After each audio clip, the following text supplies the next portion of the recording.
Real wealth isn't built on hacks. It's built on clarity. What you need is a setup that's simple enough to follow, strong enough to grow with you, and boring enough that you forget about it most of the time. Because that, in the end, is and always will be the privilege of real wealth. Hello, friends. This is Tyler Gardner welcoming you to another episode of your Money Guide on the Side, where it is my job to simplify what seems complex, add nuance to what seems simple, and learn from and alongside some of the brightest minds in money, finance, and investing. So let's get started and get you one step closer to where you need to be. We're going to start today with a little experiment.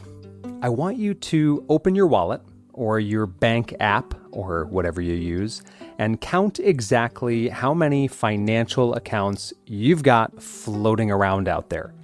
There's your checking. Maybe you have a savings account. Probably a 401k from 3 jobs ago that's been slowly evaporating in a target date fund you never picked. Maybe a Roth IRA you opened during that 1 week in your 20s when you were feeling particularly responsible. A brokerage account with $114 and 1 lonely share of Apple you bought back in 2021 because someone on Reddit said diamond hands. And then your partner probably has a few more. And maybe there's a dusty old FSA or HSA somewhere, a thrift savings plan, an annuity, a 529 you forgot the password to. It might be chaos, and I say that lovingly. Because most of us were never handed a clear map for any of this. We didn't learn it in school, as we know. We more likely than not learned it in a panic, during open enrollment, or by half reading the HR packet that came stapled to our first W-2 job, or from a YouTube guy in a rented Lamborghini yelling about passive income at 2x speed. So our financial lives look like junk drawers, half-used tools, expired coupons, some keys to things we no longer own. But here's the good news. You don't need 15 accounts. You only need 6. That's it. 6 financial accounts to run your entire life. And not because I said so, but because every major goal, saving, investing, buying a home, retiring, leaving something behind, or just making sure you're not selling plasma into your 70s, can be handled with these 6. This episode is about those accounts, the ones that do 99% of the heavy lifting if you just get out of their way. But I'm not just here to tell you what the accounts are, but rather some strategy behind how and when to use them most effectively. No gimmicks, no jargon, no new app you need to download, just 6 tools used the right way. But before we get into these 6 accounts, I would like to ask if this show has helped you simplify your money life even a little, or helped you get one step closer to where you need to be. I'd be truly grateful if you left a quick review on Apple Podcasts. It means more than you know, and I read every single one and internalize them, and they help others find the show. So will your financial life become perfect overnight if you get these 6 accounts? Absolutely not. But it will become a little less chaotic, and depending on your current state of affairs, that might already feel miraculous. So let's start with the first one, perhaps the obvious one, the account you're probably using right now, and bluntly, maybe misusing too. Number 1, the checking account, or what I like to call the grand central station of financial accounts. Now, why it's still called a checking account in the year 2025, I could not tell you. I write about as many checks these days as I churn butter, and yet this is the unsung workhorse of your financial life. It's not glamorous, doesn't pay much if any interest, no tax advantages, and yet here it is, front and center. This is where your paycheck lands, it's where your rent leaves, and where, somewhere in between, you find yourself staring at the balance wondering if you'll ever feel like you're actually making money. Let's be clear about what this account is for. Movement. And that's it. It's not a vault. It's not a savings plan. It's a train station. Money comes in, money goes out. Do not park your savings here. Do not let your emergency fund marinate in it like it's 2010 and you're still using ING Direct. Why? Because a checking account, as many of you know, earns just about nothing. The national average in 2024 for APY was 0.07%. You'd make more putting your money in a wishing well and hoping for a generous genie with compound interest. And sure, maybe you're nodding along like Tyler, we know this one's obvious. But do you? Because people, smart people, very smart people, still leave thousands, sometimes tens of thousands, sitting there quietly depreciating in what can only be described as stagnant optimism. Sure, it feels safe. It feels easy. And yes, it's where your debit card lives. But that doesn't make it smart. Keeping extra money and checking just because it's convenient is like hanging on to 27 boxes of old clothes in the basement. You swear you'll toss them, but there they sit, just in case bell bottoms make a comeback. And hey, fair enough, according to my wife, they are making a comeback, so maybe I'm the ding-dong here.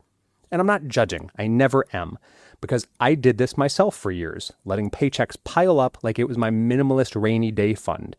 I thought I was being smart and frugal. I was actually just being lazy and mildly allergic to account transfers. So here's what I want you to do. Commit to keeping 1 to 2 months of regular expenses in your checking account. That's your working capital. Treat yourself like a business. Enough to avoid overdrafts, auto-pay panic, or that moment of existential dread when your card declines while buying contact solution. Everything else, move it somewhere smarter, and we'll talk about where that smarter is in just a second. And if for some odd reason your checking account is still charging you a monthly fee for the privilege of earning nothing, switch banks today.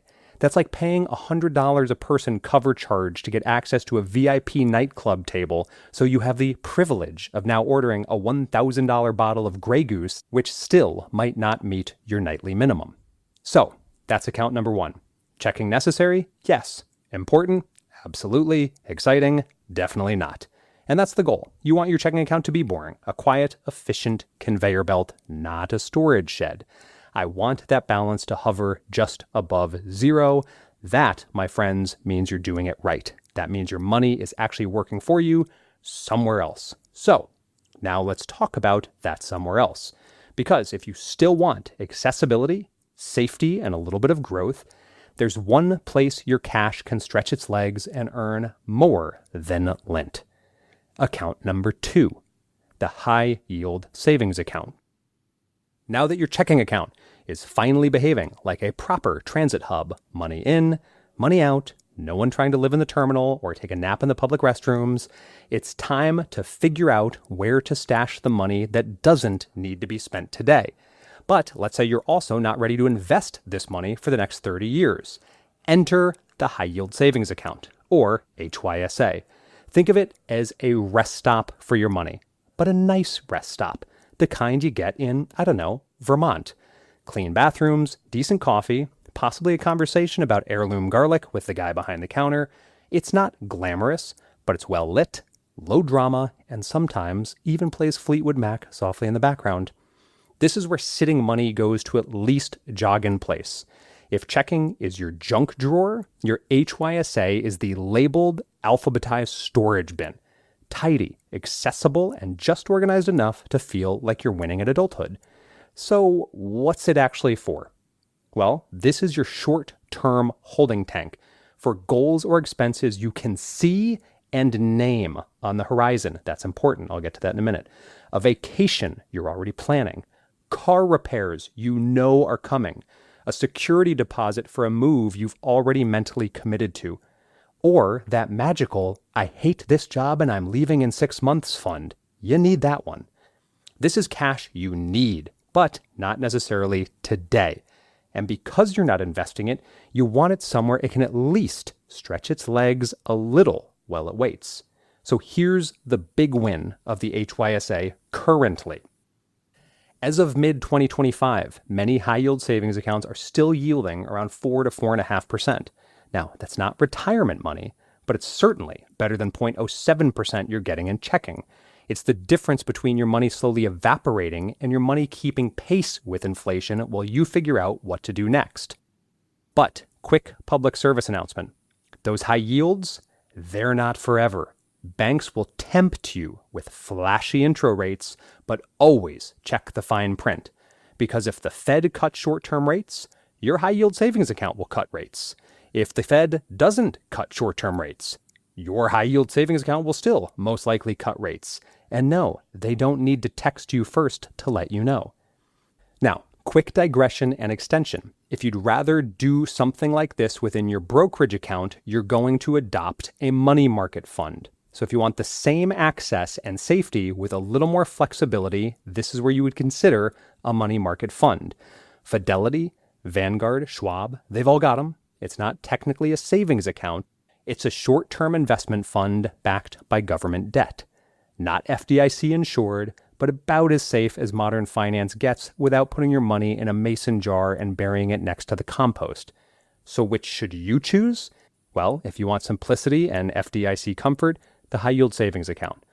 If you're already investing and want slightly better yield without leaving your brokerage, I'd go money market. Well, I do go money market just to keep it all under one roof. Either way, this is where your money waits patiently while you decide what short-term job it needs to do. Now, here's what people get wrong about this one. They tend to treat the high-yield savings account like an investment account, or worse, like a long-term storage unit for money they might need in 5 to 10 years. Yes, right now you're earning a decent yield, but let's not get amnesia and let's not overexpose ourselves to recency bias, because as recently as 2022, short-term rates were 0.25%. For the past decade, high-yield savings accounts weren't really even a thing. So please only use this for known short-term goals and only when the yield is actually keeping up or outpacing inflation. Otherwise, it's just another polite place for your money to slowly die. And quick rant on emergency funds. And yes, it's time for a little financial heresy. I get a lot of pushback on this one. I get it. I'll take it because statistically, I'm right. Just saying. No, I do not believe that a 6 to 12 month emergency fund needs to sit in a high yield savings account. Here's why. If that money is truly for just in case, and you statistically aren't going to need all of it in any given year, I'd rather let it grow.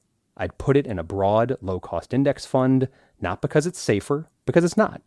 Not because it'll always be there and of the same value when you need it, because it won't. But because over time, that 7% expected return will fund a whole lot more emergencies than a savings account returning 1% post-inflation. And statistically, you won't have a catastrophic 6-figure emergency this year. You just won't. And if you do, it probably won't get solved by your perfectly parked HYSA anyway. So I'd rather own the volatility and let the long-term math work in my favor. As always, not advice, just what works for me, do what works for you. Because if that gives you heartburn and a glass of milk doesn't help, that's fine. Keep your emergency fund in cash. I do, in fact, support your right to sleep at night. But for me, once I get a few months of breathing room, it's index fund and done. And with that, we move on to the most overlooked account in modern finance, the one with total flexibility, tax efficiency, and almost no restrictions. Let's move to account number 3, the brokerage account. If the checking account is Grand Central Station, and your high-yield savings account is that well-maintained Vermont rest stop where someone once handed you a local apple and told you to just breathe, then the brokerage account is the Swiss Army knife of personal finance. It's practical, it's humble, and full of surprises if you actually bother to open it. Most people treat brokerage accounts like leftovers. Nice to have, but not essential. They're not tax sheltered like a 401k. They don't offer triple tax voodoo like a health savings account. We'll get there. But that's what makes them powerful. They come with no strings attached, no income limits, no contribution limits, no required distributions. No, you can't touch this until you're 59 and a half unless you want to cry into your Form 5329. Just money in, invested, then money out. Most importantly, on your schedule. And that flexibility, that's exactly what most real-life financial planning needs. Not everything fits neatly into a government-sanctioned retirement timeline. You want to semi-retire at 50? You want to take a sabbatical to write your weird novel? Or move to Portugal to master custard tarts and regret nothing? you'll need access to money before 59 and a half. More importantly, you'll need access to assets that have appreciated before 59 and a half. Enter the brokerage account. Open one today through Fidelity, Schwab, Vanguard, I don't care, any of the classics. It takes 5 minutes. Invest in index funds, ETFs, or stocks. Doesn't matter. Let it sit. And guess what, boys and girls? It does actually have tax advantages. Because if you hold your investments for over a year, your gains are taxed at long-term capital gains rates, 0%, 15%, or 20% depending on your income, which means that money you make beyond your principal gets a serious tax break if you just exercise a bit of patience. This is one of my favorite accounts, personally, because it's mine. No employer fund lineup to navigate, no early withdrawal penalties. If I need a little cash, I sell some investments, assuming the market's up because we're not ding-dongs, and I take the gain at a 15 to 20% tax rate instead of my ordinary income tax rate of 25 to 30%. I've done it, and I'll keep doing it. Used wisely, this account gives you control, not the illusion of control that comes with budgeting apps and color-coded spreadsheets, but real grown-up control, access to your money on your terms. So why don't more people use it? Honestly, because most personal finance advice treats them like a footnote. Everyone's so focused on upfront tax deductions or high interest yields that the humble brokerage gets overlooked. But it shouldn't. It's the ideal hybrid. Liquid, flexible, and if you're smart about tax location, remarkably efficient. Quick side note for 1.0 listeners. What is tax location? I'm glad you asked. It's just where you put certain types of investments so the IRS doesn't take more than their fair share. I would put slow growth, low dividend index funds into a taxable account. They're remarkably efficient at protecting you from realizing annual capital gains. I would put my bond-heavy or dividend-gushing funds inside a tax-free or tax-deferred retirement account so that none of those cap gains are realized on an annual basis. And side note, if I did want to do any day trading, do it within a Roth IRA or a traditional 401k or IRA, because there again, you don't realize capital gains until you need to. Boom. You've minimized now what's called tax drag. You've maximized control, all without adding another account or app or brain-melting acronym to your life. The brokerage account is like a cabin in the woods. It's simple, it's versatile, and full of potential if you're willing to think for yourself a little bit. It won't win awards for excitement, but when you need it, it's there, and it's there with open arms and no required minimum distributions. So now let's move on to the traditional workhorse of retirement, the one that does come with a couple rules, but also comes with potential free money from your employer. This is the pre-tax retirement account, account number 4, the traditional 401k or IRA. If your brokerage account is the do-what-you-want wallet, your pre-tax retirement account is the tightly supervised, government-sanctioned piggy bank. It's part tax shelter, part time capsule, and entirely too boring for you to learn about on TikTok or Instagram. But before you start parroting some rando podcast host who claims 401ks are a scam because you can't touch the money until 59 and a half, remember, you don't want to touch this money until 59 and a half. It's called a retirement account for a reason. The only scam is thinking your future self is not going to need this money. So let's get to the golden rule that should be obvious, but it's ignored by millions daily. If someone offers you free money, you take it. Full stop, no follow-up questions, done. And that's exactly what a company match is. Free money. Wall Street may insist there's no such thing as a free lunch. But if your employer offers to match 50 cents on the dollar up to 6% of your salary, congratulations. You've just been handed a raise for being quasi-financially literate. So don't be the person who leaves money on the table because an insurance agent peddling indexed annuities is telling you that 401ks are government scams. And here's how it works. You can contribute up to $23,500 into a 401k if you're under 50. That's pre-tax, meaning if you make $100,000 and contribute $20,000, the IRS only taxes you as if you made $80,000. That's lovely. fewer taxes now. And yes, future you will deal with the bill when you're older and hopefully in a lower bracket, sipping something cold and wondering why your joints make that sound that they do. And on top of that, you may get a match, often something like 50% of your contributions up to a cap. And yet people scoff at this. It's only a few $1,000s a year. Okay, but show me another investment that guarantees you a 50% annual return and doesn't involve insider trading or cryptocurrency speculation on a yacht in the Caymans. But, to be fair, and there's always a but, this is your learning moment for the 401k that you might not know about. Your employer picks the investment menu, and sometimes that menu, for lack of better words, looks like it's curated by a sleep-deprived intern with a magic 8-ball. You might not have access to all the sexy low-cost index funds you'd get in a brokerage account. Some plans only offer actively managed funds with laughably high fees. So what do? Start by looking for low-cost index funds available. Aim for expense ratios under 0.1%. If the best option is 0.25%, fine. But as we start creeping over 0.5%, or you're only looking at actively managed funds with expense ratios of 1%, you need to march into HR and politely request they stop being cheapos and upgrade the dang investment lineup. Or you could just email them and send them a link to this podcast, because there is nothing like passive aggression to get someone's attention and eternal antipathy. Now, many people also ask me about what you would do with a 401k when leaving a job. Here are 3 options for you. Number 1, you could leave it where it is. Yeah, you can do that. It's still your account. The pros, it's easy. The cons, you may now get hit with the admin fees that your employer had been paying, and you're stuck with the same investment options. That, and many people actually forget about old 401ks. Seriously, there's actually a website for that. Number 2, you could roll it into your new employer's 401k, and roll is just a fancy term for transfer. Pros, you consolidate.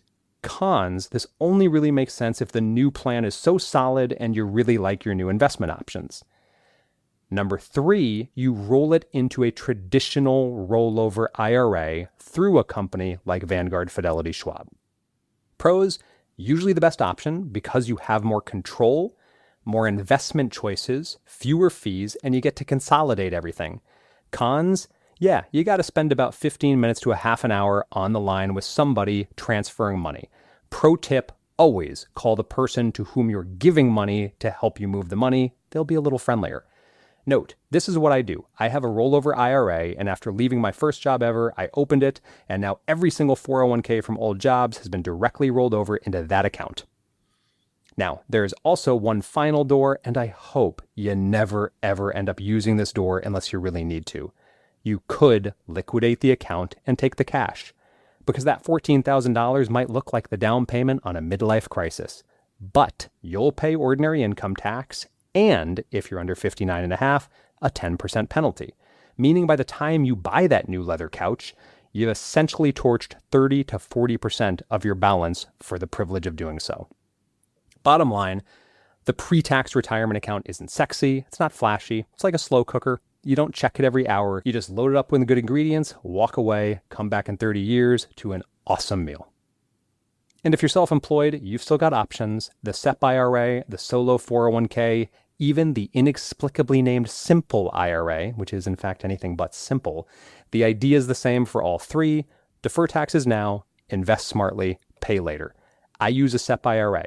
It lets me sock away a generous chunk each year and invest it however the heck I want, which yes, still means I put it in low-cost index funds. And now that we've talked about saving money before taxes, let's talk about what happens when you pay taxes up front and never again. And no, I'm not talking about infinite banking. It's time to meet the account that every financial influencer loves more than their ring light. Account number 5, the Roth IRA or the Roth 401k. I know you think you're immortal, but there's a version of you out there, probably older, maybe retired, maybe a little sunburned from too much gardening, who will be quietly thrilled you opened, funded, and invested in a Roth account. Not because it comes with a tote bag or a referral code, but because it's one of the few unicorns in the tax code, a way to legally grow your money withdraw it later, and pay zero taxes after age 59 and a half. Let's walk through it. A Roth IRA or a Roth 401k, which more employers are now offering, is funded with after-tax dollars. You don't get taxed again. All that means is you fund it and can't take the deduction, and that your paycheck was already taxed. That means you've already paid taxes on any money going in. But from that moment forward, it grows completely tax-free, and you can pull every cent of it out, gains included, without owing the IRS so much as a thank you note after 59 and a half. You can also take back direct contributions anytime, penalty and tax-free. And biggest perk for me, unlike pre-tax retirement accounts, Roth IRAs do not come with required minimum distributions. This is big for many. There's no tax bomb waiting for you at 73, no bureaucratic calendar dictating when you must drain it. It just sits there, compounding until you need it. Now, some of you might be muttering, but I make too much to contribute to a Roth. No, you don't. You make too much to contribute directly to a Roth. What you do is you put money into a traditional IRA instead. No income limits to do that. Then you convert it to a Roth. Legal, common, slightly annoying to execute if you're using a big bank built on fax machines. So I'd use Fidelity or Vanguard, and you can probably do it in about 20 minutes. In fact, there's a button for that. Now let's talk strategy. The Roth is especially powerful during your low-income years, career gaps, or the early retirement window before Social Security kicks in. Because remember, pulling from a 401k or traditional IRA in retirement is taxed as ordinary income. But Roth withdrawals, totally invisible to Uncle Sam. So if I were in my 20s, 30s, or early 60s, I'd absolutely get funds into a Roth. So my future self has a pool of money that grows tax-free and exits tax-free. And that brings me to one final and all too common question about the Roth versus the traditional. Which one is better? To which I always respond, yep. Here's what most people, and a fair number of financial influencers, get completely wrong. If your tax rate is the same going in and coming out, Roth and traditional end in a mathematical tie, not close to one another, an exact draw. No winner, just the financial equivalent of watching the English patient on mute. But that's not how real life works. In real life, jobs change, incomes shift, tax laws evolve, Roths provide flexibility, and flexibility is its own form of return. Plus, Roth IRAs can be passed down to heirs tax-free. That's not just retirement planning, it's legacy planning. If the traditional IRA is like a sensible Toyota Camry, the Roth is a Subaru Outback, reliable, adaptable, and built for whatever slippery off-road tax policy chaos comes next. So yes, if you qualify, or even if you don't qualify, especially if you're younger or in a lower tax year, use the Roth. Future you will thank you. And future you will also thank you for account number 6, the unicorn of tax shelters, the health savings account. This is the unsung hero of financial accounts, the one that sounds boring but has the tactical power of a ninja accountant. It doesn't get splashy branding. It sounds like a government coupon for ibuprofen, but it's the only account in the U.S. tax code with triple tax benefits. Number 1, pre-tax contributions lower your taxable income today. Number 2, tax-free growth while the money is invested and appreciates. Number 3, tax-free withdrawals for qualified medical expenses. That's 3 tax advantages in one account. It's like finding a Maple Creamy that also does your taxes and will pay your dental bill when you need it. So what's the catch? There's a catch. You do need to be enrolled in a high deductible health plan to qualify. That's a health insurance plan with lower premiums, but usually higher out-of-pocket costs and deductibles. It's not ideal for everyone, but if you're relatively healthy and not facing any imminent big medical bills, it's a pretty solid pairing. And here's where most people miss some magic. You can invest your HSA funds, just like with a brokerage. You can let it grow, tax-free, and then, if you've kept your receipts from qualified medical expenses, you can reimburse yourself years or decades later for past expenses. Seriously, buy Band-Aids in 2025, save the receipt, let the HSA grow for 20 years, then pull out that money in 2045, tax-free. You can't do that with a 401k. And if you're wondering whether this actually adds up, here's some quick math.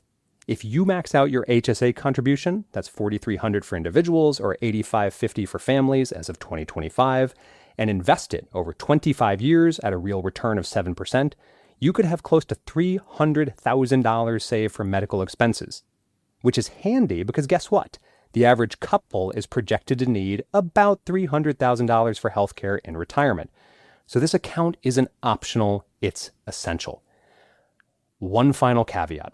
Don't confuse the HSA with an FSA. FSA is a flexible spending account. That one has a use it or lose it rule, but the HSA is yours forever. Portable, investable, keep it through retirement kind of good. In short, if the Roth is your tax-free future, the HSA is your tax-free health plan with benefits. In closing, 6 accounts. That's it. No gimmicks, no overwhelm, just a system that works. Number 1, a checking account to move money through your life. Number 2, a high-yield savings account or money market fund for short-term cash that you know you'll need. Number 3, a brokerage account for freedom, flexibility, and long-term growth, and for me, for emergency purposes.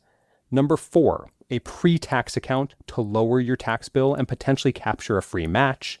Number 5, the Roth IRA for tax-free compounding and flexibility in retirement. And 6, the HSA to cover healthcare and stealth savings power. These 6 cover everything. Your bills, your goals, your emergencies, your taxes, your health, your freedom.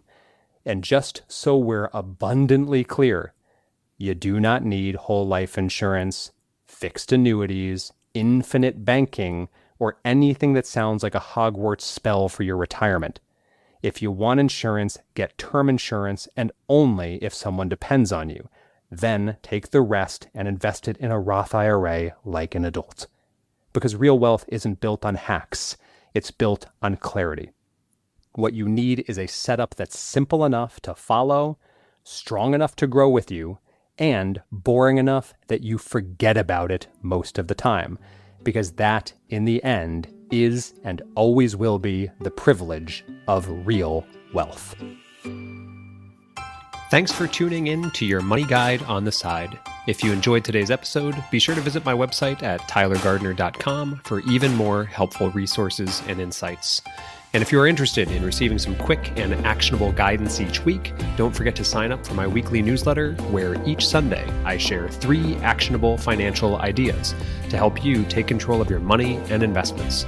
You can find the sign-up link on my website, tylergardner.com, or on any of my socials at socialcapofficial. Until next time, I'm Tyler Gardner, your money guide on the side, and I truly hope this episode got you one step closer to where you need to be.